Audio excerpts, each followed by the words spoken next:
Dogecoin. Doggy coin, but better than a lottery ticket. Wow. What do you make of Elon Musk's tweets? I mean, all of the Dogecoin stuff, and now as we do this interview, just today it appears maybe he might get into some, legal trouble again for those tweets. Yeah, I don't know about the legal side of it, but that's just Elon, right? He likes to raise hell, and he's got the platform to do it. If he had 10 followers, it wouldn't matter. But, or for me for that matter either. But, when you have that platform and people know that you influence stocks. But let me just say this. I used to go on CNBC all the time, right? And I used to, tell my friends, here's the stock that I have that I'm going to talk about. Just tell me, record it so I can see what happens to the price of the stock when I talk about it. And it happens all the time. And to this day, people will go on CNBC and they'll just pimp a stock out, right? And then you talk about narratives.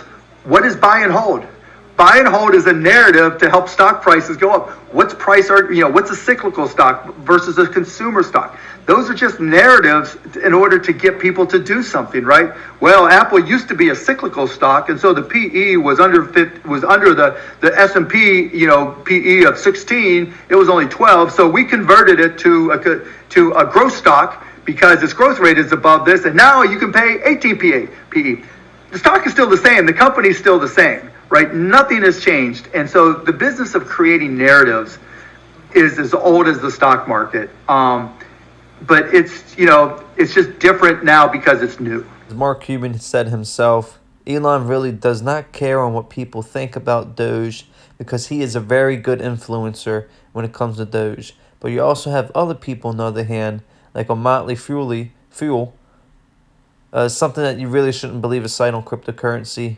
But as you look here, we see backup information that we have 28% of the top 1 addresses who own 28% of, what does it look like, $2 billion dollars invested into this.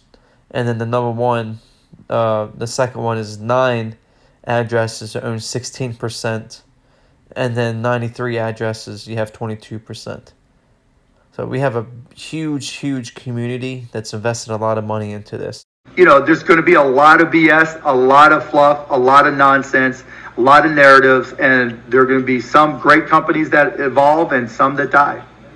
Related to that, Mark, just recently Coinbase dropped its S1 filing before it's going to go public via direct listing. And it's always interesting in those S1s to look at the risk factors. Right. Some of it is boilerplate legal language, but then there's always some kind of interesting wrinkles. And I noticed in Coinbase is saying that, negative social media discussion around certain coins could hurt us, negative perceptions in media coverage of crypto.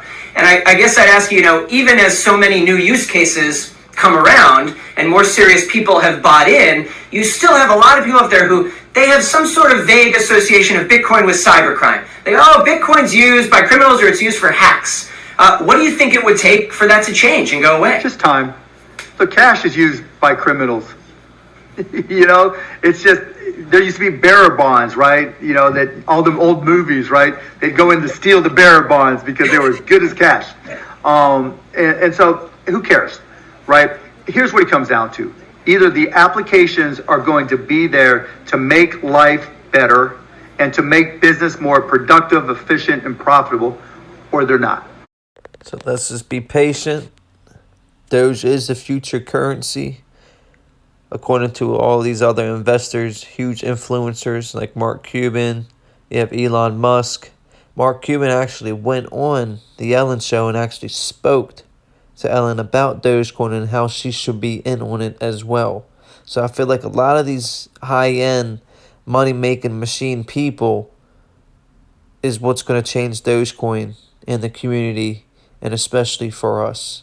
So keep on investing. There's a lot of potential in Dogecoin. In my opinion, I'm not your financial advisor. Invest at your own risk and just learn. Thank you guys for watching. Hopefully you guys enjoyed this video. Appreciate it so much. Have a good one.